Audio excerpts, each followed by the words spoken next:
Okay, hello everyone. Today I decided to record my reaction on this video. I don't know where you see it. It's called Capitalism is Liberal and Not Conservative by Brian Holsworth. Um, First of all, a couple of words why I decided to do it. The first reason is I actually watched one of the videos by this creator before on like a different topic, and I found his arguments quite good. I like his reasoning, the way he reasons, and also I would say I agree with the title, at least half of the title. I agree that capitalism is liberal, but at the same time, I'm curious just to learn what he mean by conservatism, because that notion is not really well defined for me.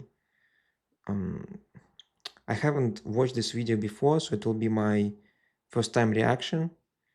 So in case it end up really bad, I'll not post it and I'll record my already, my second thoughts and my thorough response.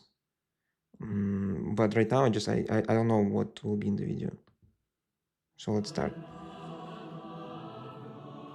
One of the things I find endlessly frustrating in our contemporary political climate, and this is probably by design, is that the language we use to describe certain beliefs, identities, philosophies, ideologies is so mismatched to its objects that today we find ourselves describing people using terms that are the opposite of what they mean sometimes. Take, for example, the word liberal. The word liberal comes from the Latin liber, which is where we get words like liberty from, which just means free. A liberal is someone whose highest priority, whose defining feature, is freedom above all else, above all other priorities. Which, if you think that sounds like what people on the political right are always talking about, free speech, freedom to bear arms, etc., Free speech. Freedom, free markets, limited government. Freedom. you'd be right. But most people today understand that word to describe someone who sits on the left side of the political spectrum and believes things like progressive income tax schemes, nationalized banks, or that the government should be funding public transport and providing free public education, which is insanely ironic because those are the key demands that Karl Marx and Friedrich Engels made in the Communist Manifesto. Yeah, so indeed, that's a very good point. Yeah, and I agree that terminology in US got really perverted, and I think yeah, it is partially on purpose. Um, so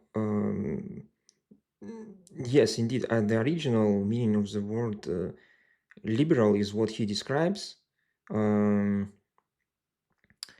and it's true that US was founded on these ideas. And actually, um, I think everywhere outside America, the term liberal is still used in this original sense. Um, and those left wing parties are not called liberal, they're called like, I don't know, social democrats, basically. And indeed, it's understood that they're not really liberal, they're basically like uh, rosy Marxists, which want all the same things Marxists wanted, but without totalitarian dictatorship. Um, so yes, I don't know whether it should be put into historic context already here, because I think the reason for this shift in terminology uh, is well, could be explained as well. So you could say that coming out of the Dark Ages, dominated by Christianity, um, these ideas of freedom were novel. So liberalism was something new, and you could say that at the time of the founding fathers, they were kind of progressive. So they embrace this kind of new ideology and build a country around it. Well, I mean, I don't know, I'm not sure. You could argue, well, they weren't really the first. Capitalism emerged even earlier. This was already in English common law. Yeah, but still, I'm just saying the difference with medieval era and Dark Ages is drastic.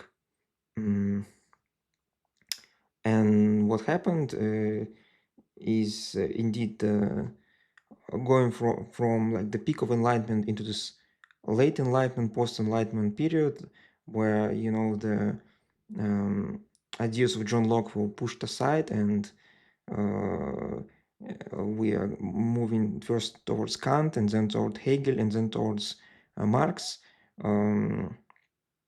which led to the perversion of the concept of individual rights, and indeed replacement of this original classical liberalism with some sort of Marxism eventually,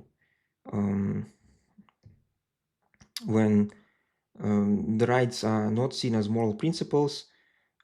At first, you shift from the idea of rights as natural to something provided to you by the government, like originally it may be just protection, and then you just you could basically add a bunch of stuff to it, which makes it contradictory, like the right to healthcare. Mm, and I think that's how this movement got corrupted. But yet, this kind of symbolic link between liberalism, human rights, and progressivism remained, and the people who are trying to preserve the founding fathers' way of life, they are now called conservatives. I guess that's the terminology used in US. Yeah, but I wonder what he will say. And they wrote that as an attack against the dominant liberal political order, Yeah. which existed in places like France, Great Britain, and America, where it was held that freedom is our highest aim, and that governments, the most pressing duty of government is to protect freedoms like freedom of speech, freedom of association, freedom of religion, and freedom of enterprise or free market commerce. Yeah, exactly. So that's the original role of the government, as written in the Declaration of Independence. To secure those rights, actually, you could even read the freedom, the rights of freedom and pursuit of happiness. And in order to secure those rights, the governments, I don't remember, erected among men or something like this. Like Shaban said, you know the thing, right? Never mind. So yeah, this part I think is correct. Liberalism is the system that Marx and the socialists were fighting against. And when we talk about free market capitalism, we're talking about the economic theory of liberalism. And again, liberalism is about freedom above all other goods. It's the good that conditions all other goods. So if you believe things like helping others is good, building up community, forming good culture, caring for widows, that these things are moral goods, that's fine as long as they don't infringe on anyone's freedom. That's the liberal response. And if you take that idea and extend it to economic activity, it means there should never be any moral oversight on our economic activity, because that would be an infringement on freedom of enterprise. Yeah, basically I agree that capitalism follows from the ideas of individual freedoms. Yeah, capitalism just follows from liberalism if you just apply it to economics.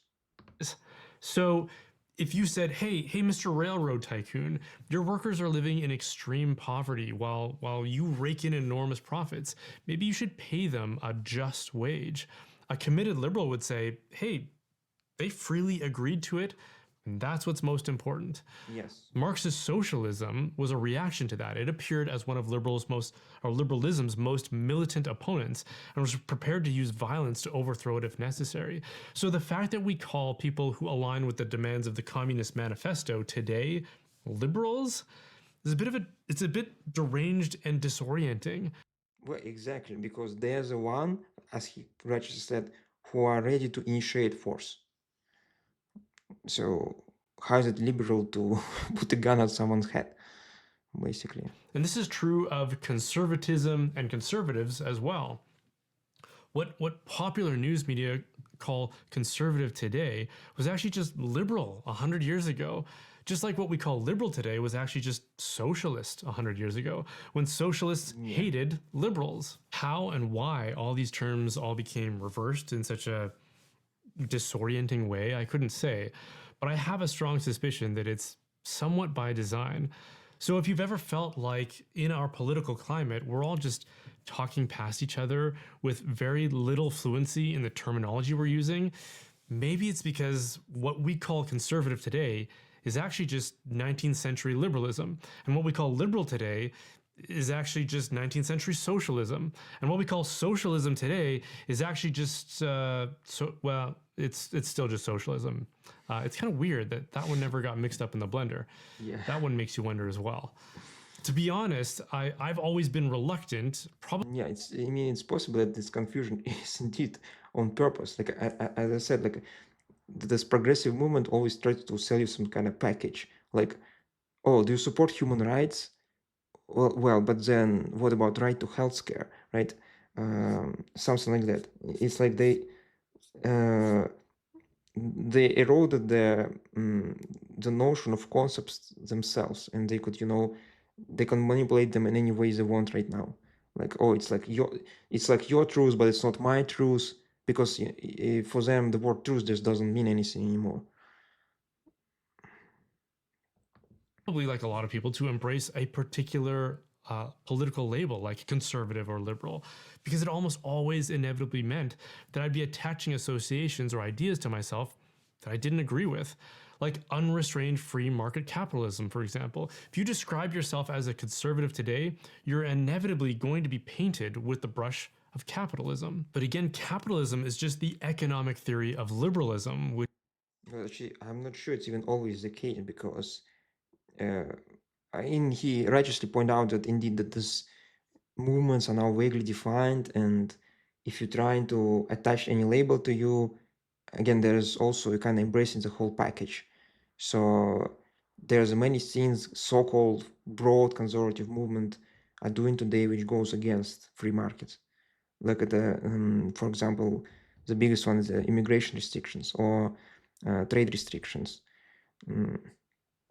So it's not even fair. And in fact, I debated a lot of people on the left who were upset, strongly upset with the what's called conservative movement, precisely for these reasons, precisely, for legitimate reasons, that they brought up the legit restrictions of the human rights by the conservative movement. Again, this broad conservative movement, I don't know what he actually means by conservative yet. I guess he'll explain it later. which is that economic activity should be immune from moral oversight, which is an idea that will only ever serve the interests of the powerful over the weak. And don't get me wrong, I'm not sure that doesn't follow. Against economic exchange or private property or any of these kinds of basic aspects of market commerce, which have existed since long before the modern age. But when you pair those activities with the idea of completely unregulated freedom, well, that's something that is bound to only benefit the strong over the weak. So how do I know that? Well, just think about it. Take an existing political order in which there are, again, weak people and strong people, or powerless and powerful, in terms of wealth and power, and the strong are expected to fulfill their moral obligations to the powerless. But then someone comes along and says, I think rather than those moral obligations, what's most important is that everyone is free to just do as they please. What are these moral obligations which the rich have towards the poor? He implies that they exist. And, well, you have to define them clearly. If the rich person hires a poor one to work for him at whatever price the boss agree with, like, is it serving moral obligations, or he means something more? Does he imply some form of altruism? Well, he didn't really explicitly mention it right now yet. And he also speak about it like if it's an existing order. The existing order is not capitalism at all. Like you have indeed the whole line of people in Washington D.C. lobbying for what they think is best. It's like a routine initiation of force by the central government at the whims of each pressure group. So that's wrong to like use it as a role model for capitalism. Who's going to look at that and say, yeah, that sounds pretty good, I like that? I like Obviously that. the powerful, because it increases their freedom and reduces their responsibilities to their fellow man. The powerless in that scenario may have gained a kind of freedom, but they have no means to use it or to benefit from it. But that should not even true. Like again, what system we are talking about? Like free market doesn't exist in vacuum, right? It's usually a certain arrangement achieved through certain political system, right? In the case of US, it was a constitutional republic, which include, well, the voting rights, which means like if you are numerous, like poor people, you are more likely to sway the politics in your favor. I mean, it's, of course, there are all sorts of methods, right? There is like ads, political campaigns, lobbying, but in terms of sheer numbers, it's not clear to me at all that the reach was the destabilizing factor in the downfall of American Republic. It's not clear at all. Prior to liberalism violently overthrowing the traditional Christian order in Europe in the 19th century, there were well-established codes of morality and legal and social obligations that everyone, including the nobility, were expected to adhere to, which would in part prevent them from recklessly exploiting the lower classes. The political order was also highly hierarchical, like a Well, but I don't know exactly what he means mm, by that, because the whole existence of nobility, you could say, is exploitative. Uh, because what this nobility is, like, there is a special status which is granted to you uh, not by merits, uh, and indeed protected by the existing power structure. So I would say it's more exploitative than capitalism, because in capitalism your achievements are merit based. Of course, yeah, I don't know. Maybe he'll explain more what later in the video what he mean by this moral obligations. Um, but in one way or another, I just don't see how it even was working really well. Like, you know, one of the moral obligations, for example, in Christianity was there should be no usury. This means you could not charge interest, and this means again there is no accumulation of wealth in the hands of people who understand reality better. Those who understand which projects are profitable, which projects are not profitable. So basically, again, the wealth was concentrated in the hands of kings who have never earned it. All those people who had exceptions from this Christian laws because they just didn't belong to this religion.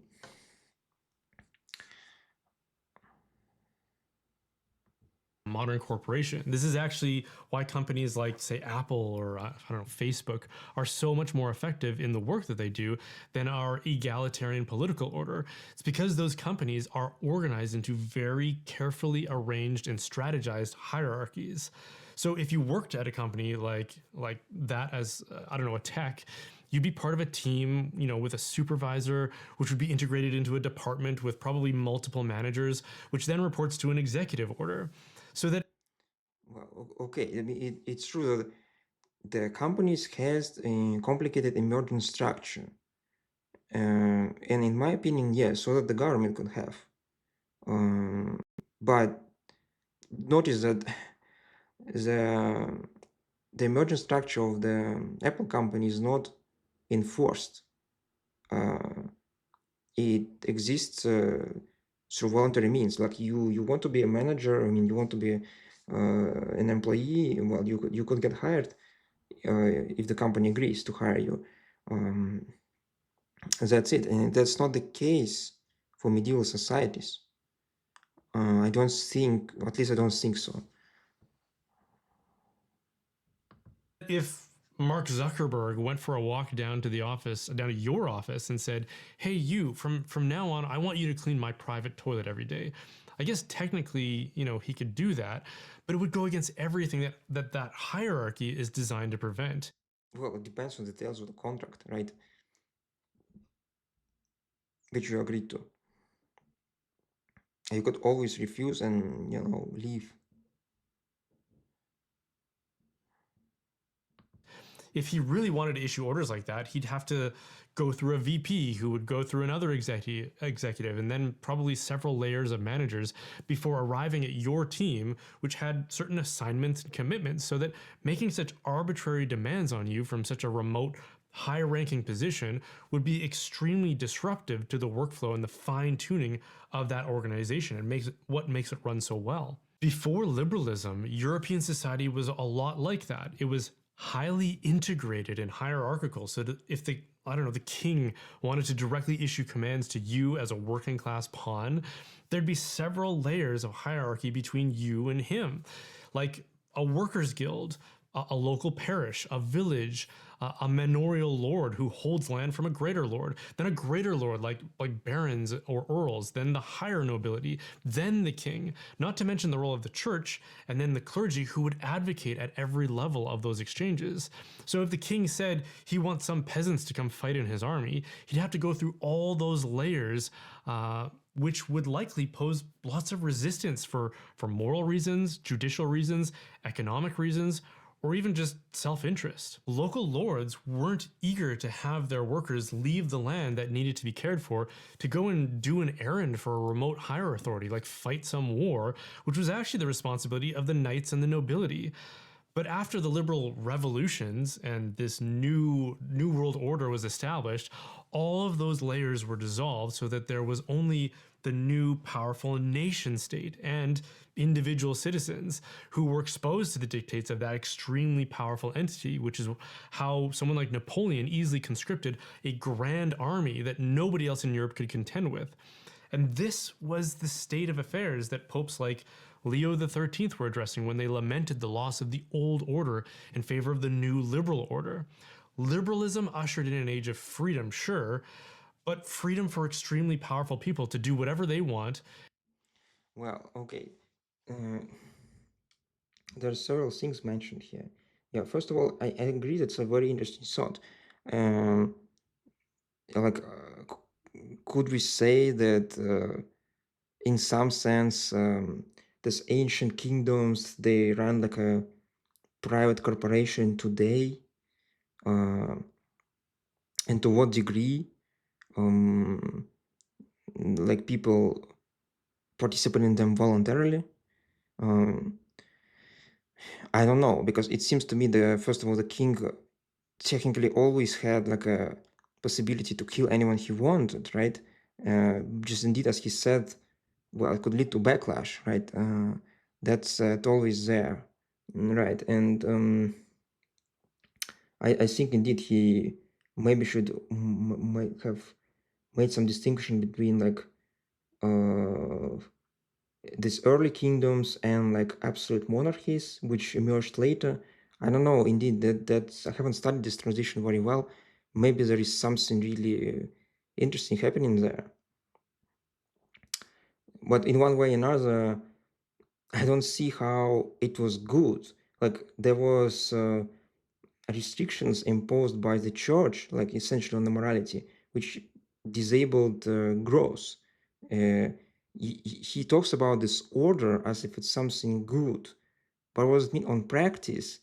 That you were prescribed certain role which you couldn't really break free from. Like if you're a peasant, like you won't be able to do science, right? Or it's extremely unlikely. So yeah, I think it's like a standard argument which people during this, Enlightenment revolution would have against this order. Like, no, like if I born a peasant, I don't want to remain a peasant. I want to do something else. I want to be happy, right? And that just wasn't there. I would say this way of life is pretty pathetic. Um, yeah, the pursuit of happiness just wasn't there before the Enlightened Revolution. And after the pursuit of happiness becomes moral, it's unclear why I have to adhere to this strict structure, which literally might prevent me from being happy. In liberalism world order, yeah, if I'm born poor, that doesn't mean that I have to stay poor forever. Yes, it's hard for me to become rich, yeah, but it's not like prohibited by moral norms. Yeah, and then he mentioned Napoleon as an example of this liberal order, but Napoleon came after the French Revolution, all right, not the American Revolution. And the ideas which were dominant in the French Revolution, they were already not John Locke, Adam Smith type of ideas from the peak of the Enlightenment. They were already more like a Rousseau type, and they already start to kind of degenerate into this kind of commie stuff, like socialism and so on. So yeah, I don't know whether you could call this a liberal order, because indeed that get into this confusing terminology, right? That originally they called liberal, but then they slowly shifted into some kind of Marxism, which are clearly not liberal. And you could say that French Revolution was the first step towards it, rather than manifestation of liberalism. Well, okay, let's listen further. I'm curious what he will say, but I agree that these ancient monarchies are probably interesting things to study in more depth. And freedom for people with no power to do whatever they want is going to end very poorly for the people with no power. And it did. We went from a nobility who had all kinds of legal and social pressures to honor Christian virtues like charity and justice to a new order in which the working class were subjected to a rising merchant capitalist class who had no such scruples and used their wealth and power to exploit workers as they pleased. So Yeah, but what does it mean? Like, first of all, coming out of medieval era, right? Middle Ages, the standards of living increased. Of course, not immediately, but eventually for everyone. So I don't know, like, how is it bad? Indeed, like, the workers always agreed to work for the merchants. This means they were not able to find a better life. Whereas in the nobility, indeed, whether I'm noble or peasant, I'm not allowed to do certain things. There are obligations which I have to fulfill.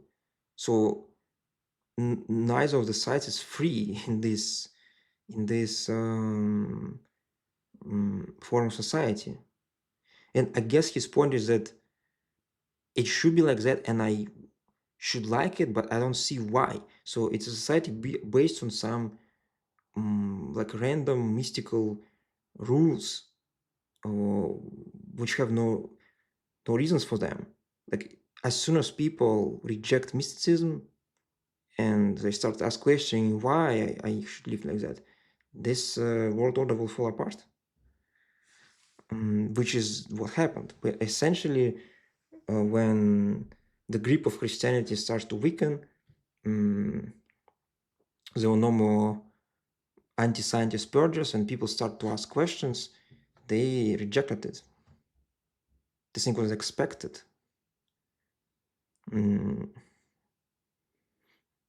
I just don't see why he thinks it's a bad thing. Well, I guess he'll explain more later. what's conservatism in all of this? Yeah. It's the philosophy that wanted to hold on to the goods of that older political order, in which communities were highly locally focused, highly integrated, and highly accountable to each other at every state or every strata of class and wealth.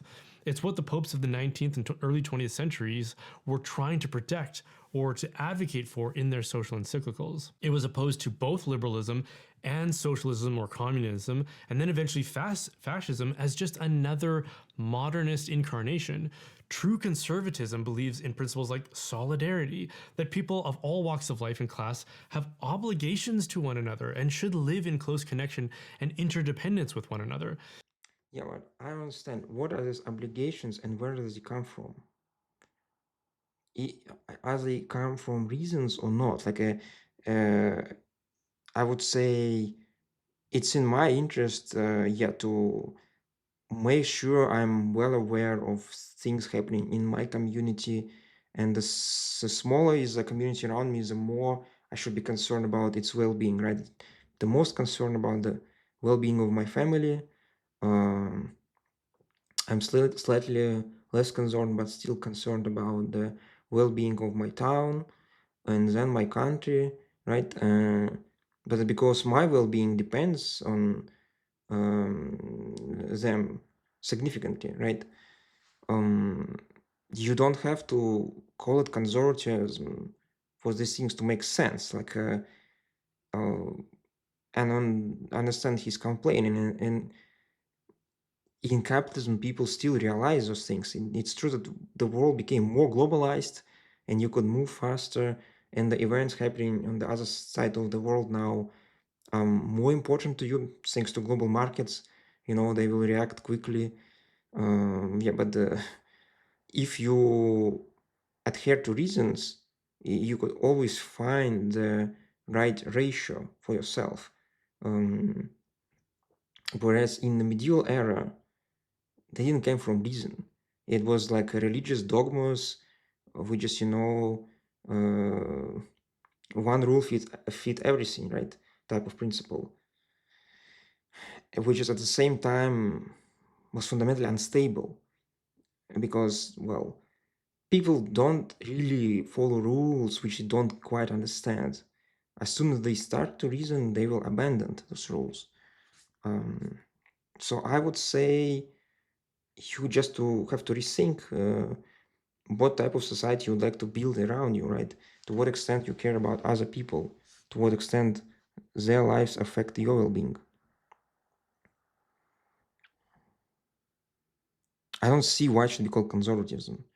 If he calls conservatives the return to some sort of Christian values based on blind faith, then it's just bad and it will fail, just like the previous conservatism medieval era failed. Um, if you just want people to be more mindful about those who surround them and think what the consequences of your action will be in the long term for your own life, even um, rather than just the short term, but that just holds true, right? Without reference to conservatism. It believes in principles like subsidiarity, which teaches that, as far as possible, governing decisions should be made at the most local, immediate level possible, with higher authorities only stepping in when necessary. Well, okay. I mean, that's probably correct as well. Yeah. Um, but I wouldn't. Yeah, I wouldn't even say that liberalism didn't adhere to this kind of idea when liberal societies were building their governments. You have even today in US have your local government, have state governments, and the federal government. And I agree that with the rise of Marxism and all the post Hegel philosophers, which essentially glorify the state, yes, the federal government took too much power and basically interfere into the lives of people very unreasonably.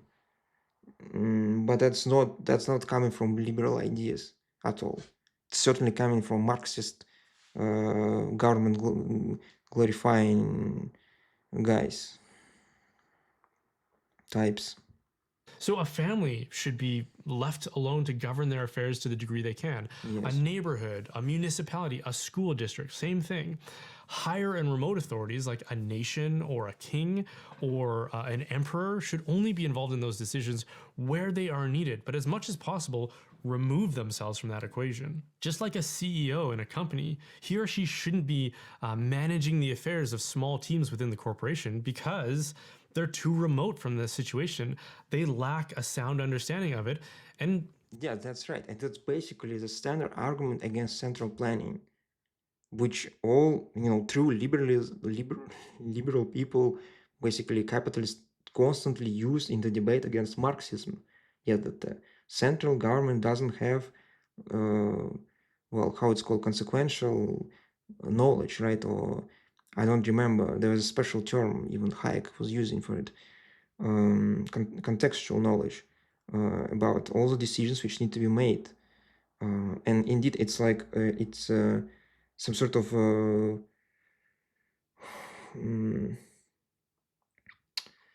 I would say confusion or illusion of the Marxist types and all the modern social democrats that somehow the federal government knows better how to handle like every single patient out there somewhere far away and through some sort of top bureaucrat running the Medicare Medicaid system.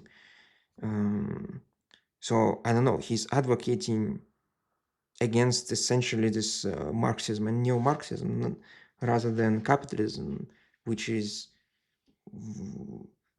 as decentralized as possible by through market forces. Indeed, as a whole support of his argument, he's giving the structure of the capitalist entity, the modern company, which precisely emerged from this liberal order. That's how people organize themselves based on mutual agreements, based on consensual relationships. frankly, it's just a bad use of their energy and time. Conservatism believes in the natural law or objective morality that all people are bound to observe. Liberalism, again, believes that everyone should be free to choose their own moral values and live as they please as long. Well, that's not even correct. That conservatism is the only moral system which believes in objective morality. At least, I don't think so. If you look at the founding fathers examples and John Locke, certainly, if you call it liberalism, which should be called like that, I think they believed in objective morality. At least they call it God-given rights, but essentially just natural rights. That the things which you need to figure out, that's the principles which allow you to live the best possible life in society. So they are objective. Like if in your society some people will disagree with them and try to adhere to their own wrong moral ideas, well, that will lead to a problem. Like I'm just saying, it's not like the only thing liberalism does is that you shouldn't really force them into your own worldview, and it's precisely part of this principle: the freedom of religion, freedom of speech, right, freedom of expression, um, because it's part of the market ideas. Like everybody's trying to figure out the best possible solutions, and if everybody is allowed to experiment to the degree that it doesn't hurt others, we should allow this and welcome it.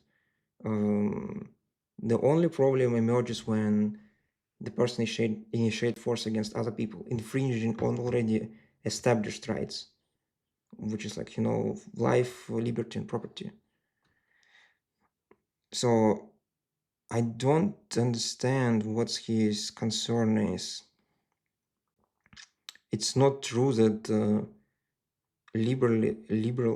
liberals, or at least all liberals, are moral subjectives. In fact, it's more true of the Marxists uh, and all those, dialectic, idealist, dialectic, materialist guys, right? So for whom there's no objective truth at all, you can't establish it, and it's more like a social construct, and it's more like you belong to some sort of class where you all just agree on what things you consider to be true. And, other group of people might have their own truth. So they have it with the workers and bourgeoisie first. And in the beginning of the 20th century, it's flopped, right? And since then, they switched into this kind of critical race theory, gender theory. There's black truth and white truth and things like that. So that's not that's not part of the liberal world order. I mean, it's part of some sort of Marxist world order. They aren't hurting anyone, which is again a principle that extends itself to capitalism in economic activity. And I know lots of people will say, well, what's wrong with that? Well, here's a perfect example that we're going to have to contend with in the near future if we aren't already. That is a line of thinking that we're just completely unprepared for. Think about AI. AI generated child pornography. Is that something you're willing to accept as commonplace in our society? It's just someone doing whatever they want with no victims involved. Oh, yeah, I think it's fair, right? No victim involved, right? It's actually interesting example, yeah. So I don't think you could sue anyone if people use it under their own volition. They download it consensually. Yeah, there's no there is no problem indeed with AI generated child pornography. And yeah, like indeed what he would say, it's indeed, it's as he admitted, there is no victim here. So what do you want to do? Prosecute people who create something like this? Why, if other people uh, download the content by consent? So why would you do this? Mm, there's no reason for it, any other reason for it except for mystical. Um, well, this that would it looks like to me. I don't know. I mean, of course, you might say, well, like this could be damaging to some people, and those who consent to it, and then we're gonna basically parent the adults, right? Babysit the adults. That's what it's all about, and that's just tyranny, right? When you're babysitting adults and try to enforce your morality on them when they're not hurting anyone, that just looks like tyranny. Mm, I don't know how far he wants to go in this direction. What is the proper principle? Um, how could you make this person a better person by just forcing him? That's what I see a lot in the conservative circles. Indeed, there is a speech by G.D. Vance where he talks about similar thing, that we want to use political force to achieve our goals, like to protect our morality and force it on others. It should convince others, but I don't think you could force them. I hope we can all admit that that kind of thing is intolerable, and yet, if you agreed with that statement that people should be able to do whatever they please as long as they aren't hurting anyone, then you have no moral premise to forbid that kind of activity. Yeah, but I mean, I just fine with it. I don't know, like indeed, it's like AI generated. Well, it's a big question how AI is going to generate that if you don't have actual child pornography, which might involve some non-consensual relationships. Yeah, but if it become possible, I just don't understand. He basically trying to use it some sort of uh, arguments through emotions, or I don't know. It doesn't scare me.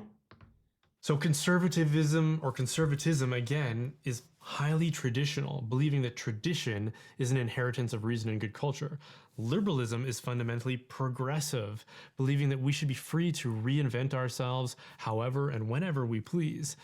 Yeah, I think it is kind of fair that liberalism is progressive. Yeah, and indeed that you try new things, and well, it's on your journey. I mean, if you fail, you fail, right? What's the problem? Just the only principle here is just don't hurt others. You're free to do whatever you want with your own life. If you want to adhere to traditions, if you think that truly the best way, you can do it. I mean, I agree that a lot of things in the traditions are indeed correct. Um, they're, they were correct principles, probably, but you have to rediscover them in order to truly understand them. Discover them through reason, without faith, without unproven beliefs.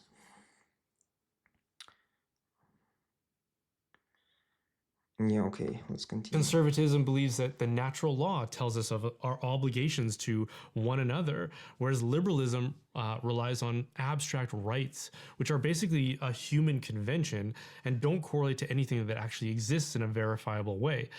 Yeah, I don't think, yeah, that's more like a dialectic materialism or something. I don't know how you call this thing, point of view. It's more like the more correct way is that the mm, the moral principles, yeah, the rights are derived from human nature, right? It's just the way our bodies function, the way our brains function, um, how we interact with inner world and other humans. There are bad ways, there are good ways to interact. Again, if you try to just stab somebody and took his stuff, right? That's not gonna it's gonna lead to no good, right? And you don't have to be Christian to understand why. Such that as easily as they can be granted by the all-powerful state, they can be taken away just as easily. Well, yeah, that's true. That's why, I mean, Marxism essentially lead to dictatorship. It is cult of the government, where indeed your rights don't come from nature. Your rights are not objective; they're just granted to you by the government. And yeah, indeed, that's what this post-liberal, post-enlightenment figures think. Yeah, I mean, I agree with him that it should be attacked.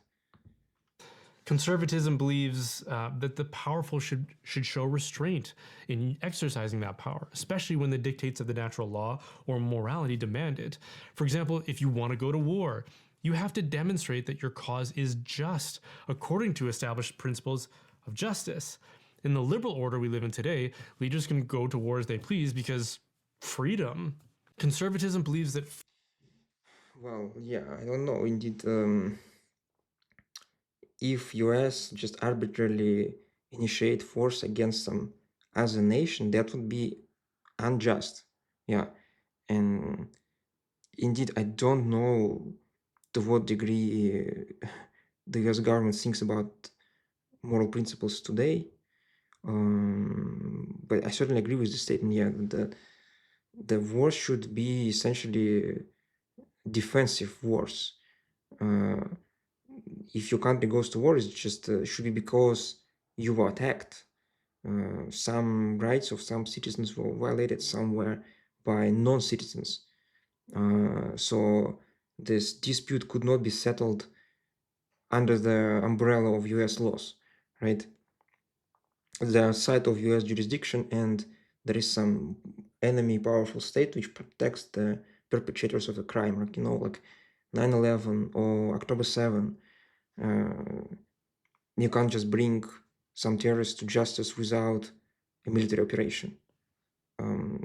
Yeah, that's justified.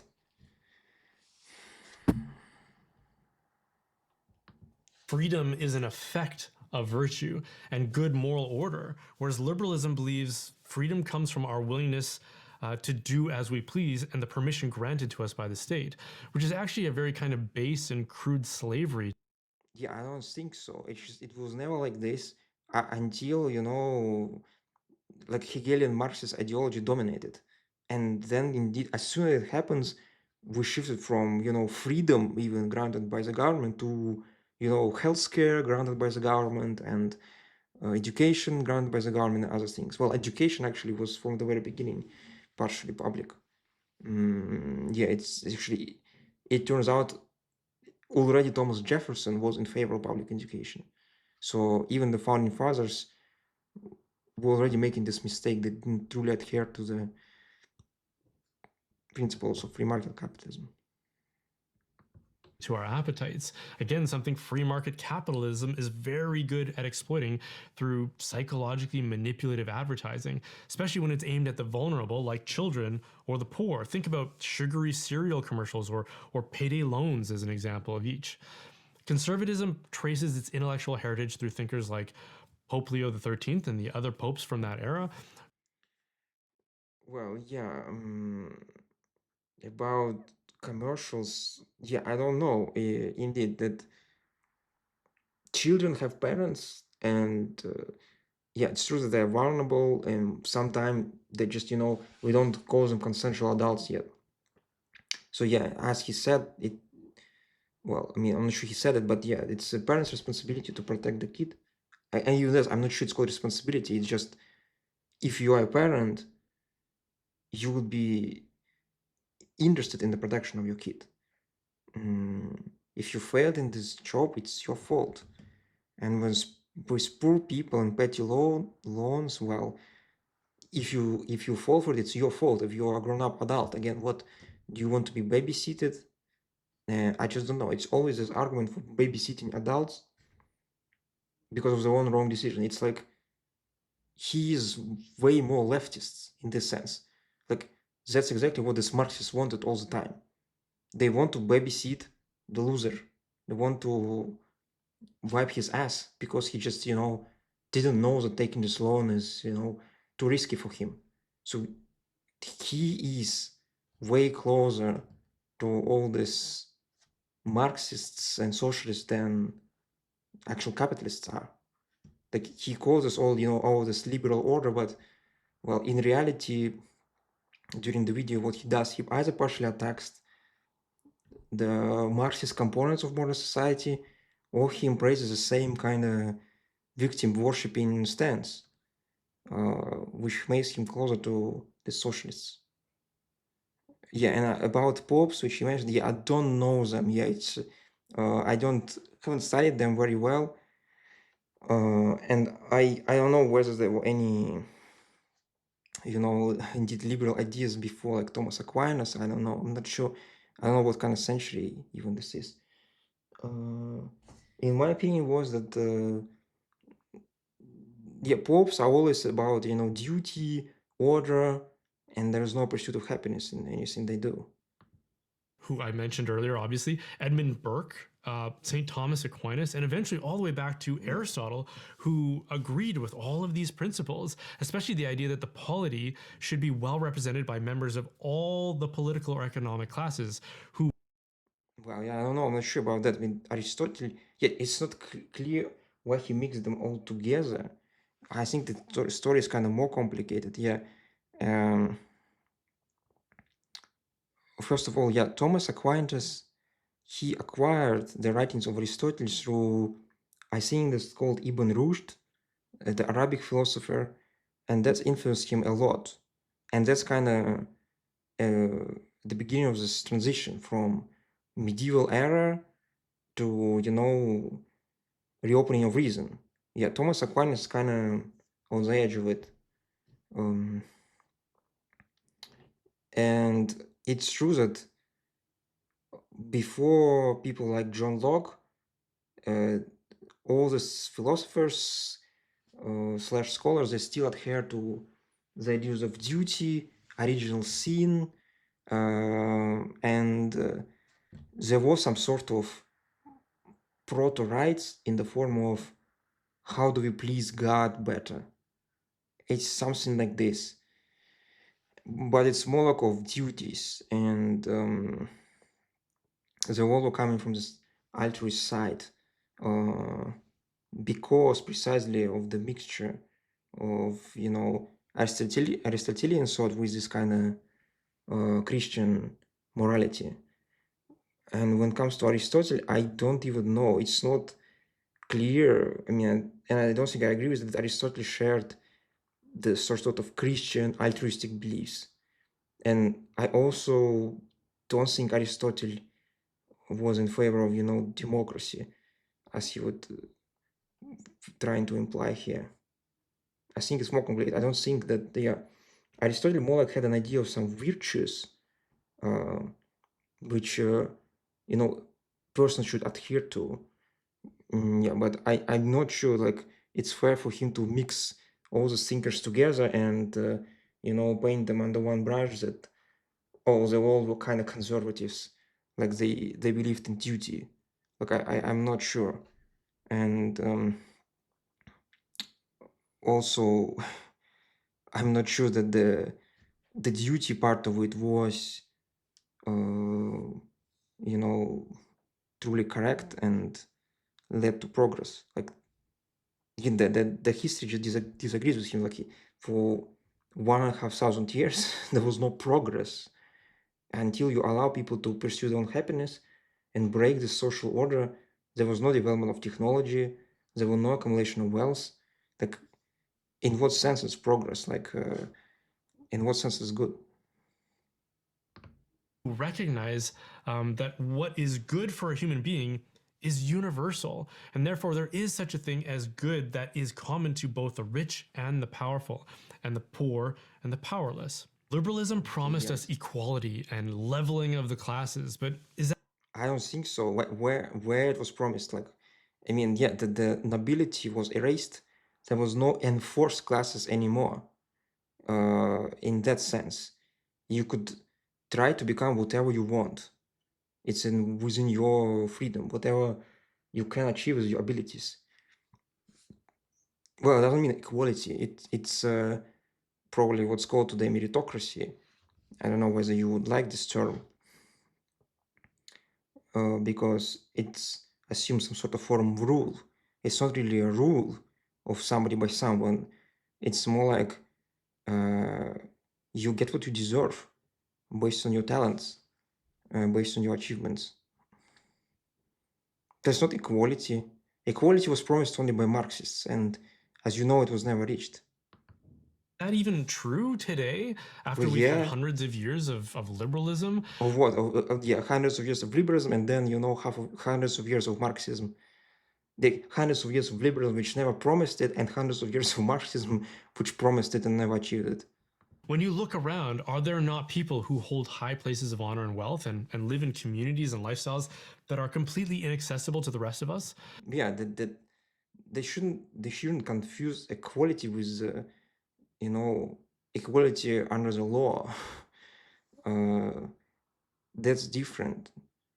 And I would say equality under the law is only raised through all this corruption and lobbying and the deviation of the free market.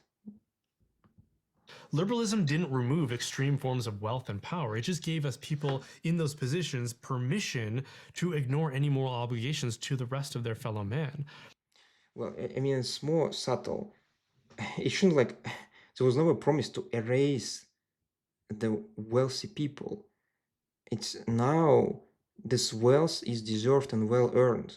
Now, if you're wealthy, well, at least not now, but in capitalist society, um, you're wealthy because other people uh, brought you this wealth through voluntary exchange, which means you were able to produce more value for them. And this is the wealth which you truly deserve. And indeed, it means you should not be humble about it. And I think he's upset with it. He's upset. He's saying that rich people, what, they should have any additional moral obligations toward the poor. Why? I mean, they already paid them fairly through the market means, the market tools, right? I don't know. I mean, the truth in what he's saying is indeed that in capitalism, the wealthy people like have no moral obligations to be humble. Yeah, that's correct. And have no moral obligations to share the wealth with the poor more than they already shared through market means, which they did a lot, by the way. Like, I think there's a study which found that like billionaires retain around like only 2% of wealth which they actually generated.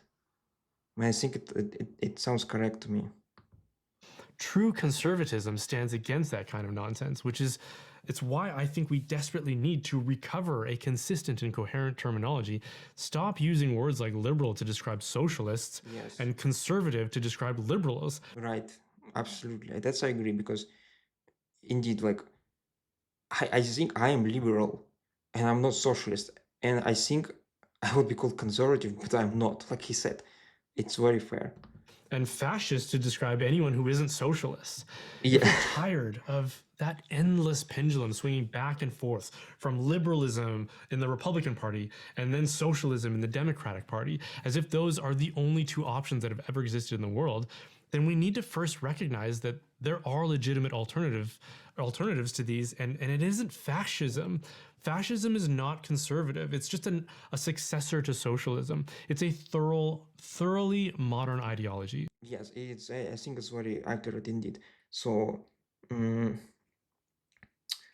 if I would have to describe fascism as accurately as I could, if you look at what happens, it happened in the case of Hitler, uh, in Germany, Mussolini in Italy, and partially what's happening today, it's more like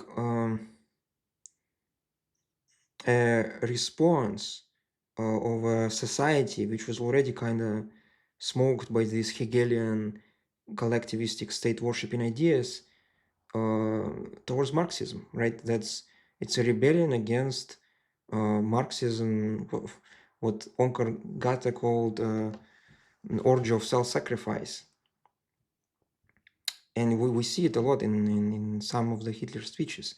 Like, he's saying that this Marxist Bolsheviks and all this capitalists, they were trying to make us weak. They were trying to sacrifice us, and enough of that. Now we want to be strong, but it's always we. It's always still collectivism. Like, if your society is exposed to this kind of mystical Kantian Hegelian ideologies for already many years, that's unlikely that they're going to reject them and switch back to free market capitalism. It's more likely that they're going to reject the Marxist globalism in favor of some sort of nationalism, right? We see it's happening today. It's also true for economic reasons. Marxists just create a welfare state and they want everybody to welcome for their mystical altruistic reasons. Or they think that all these poor people from all the countries, they're entitled to our help. And they bring them in, they give them free stuff, right? $10,000, housing, all sorts of payoffs, and then they don't enforce the law against them whenever they commit crimes, because, well, we can't enforce our white morality on them. That's what they do, and then people naturally revolt against this. Yeah, they think it's insane, it's madness. We need to do something about it. And of course, what they do is not really, well, let's just cut the welfare state, because, they themselves mostly agree with the welfare state, because they partially agree with the altruistic morality and partially agree with this collectivism. So they don't cut the welfare state. Instead, they try to just filter those who could benefit from it. Yeah, and they say, no, no, no, it's our country. We will not sacrifice ourselves to these people. It's like we need to be strong. We not allow our wealth to be taken away, and uh, that's how fascism usually emerges. And it is collectivism in the same way, in a sense that individuals still don't matter anything. If you're not cooperative enough and you don't want to work together to make our collective strong, we're gonna get rid of you. You could get punished, right? That's just the sign gets reversed, but collectivism here to stay. And it's true that it's a novel idea which emerged from the same kind of Kantian, Hegelian, post-enlightenment philosophy. Yeah, that's true. So again, if you're tired of the endless polarization and the false dichotomies that characterize our current political climate and regime, then take a look at what some people refer to as common good conservatism, or others are calling post liberalism, as something that is a legitimate third way, that is truly traditional, if that's what you're attracted to, that recognizes true moral order and virtue and the natural law, and that utterly rejects socialism as an antidote to the excesses of liberalism and its illegitimate child, which is free market capitalism. Well, and that's in which sense socialism is the excess of liberalism. That's just not true. And what he said, well, again, I said I agree with the fact that morality is objective. I just don't agree that you should enforce it to the extent higher than just counteraction of someone's initiation of force. And that's what liberal free market is. That's all. It's true that it still adhere to certain morality for it to work. And I don't quite understand. Well, okay, what this question is rather what kind of morality he wants to propose. That yeah, the first question is whether you want to enforce it or what through governmental actions, like G.D. Vance said, and the second one is what kind of morality you want. Is it a Christian morality where what? Where you can't pursue happiness, where you can't do usury, or what? Because that's gonna fail. That's gonna lead to thousands of years of stagnation. It doesn't explicitly said that, but I think that's what he implies. He refers to some sort of medieval popes as the founders of this moral views. Okay, thanks for watching that. I Okay. hope that that was a blessing to you, that it encouraged you and edified you in your journey with the Lord. And if it did, and if you want to, Yeah. Okay. So I think yeah, it was a good video. Yeah, and was a interesting video, and there was some good thoughts in it. Like I think my takeaway is that maybe I should study this medieval societies better and see how they mimic the structure of modern, corporations, and could they be understood as such. I don't know, but the parts which remain unclear indeed, uh, what moral principles he exactly means when he says that conservatism has them. Because if it's just the idea that conservatism is the only I don't know political ideology which has morality, well, which has an objective morality, that's just not true. And I think liberalism had this objective morality as well. And the second question is, what does he actually propose? Judging by his example with AI-generated child pornography, he proposes initiation of force against those who don't adhere to this morality. And that's also pretty medieval idea, where again, people who don't adhere to Christianity were purged, and nothing good came out of it. So yeah, I think I'll end here. I hope you enjoyed this video. I don't know. Tell me what you think about it. Yeah, see you next time.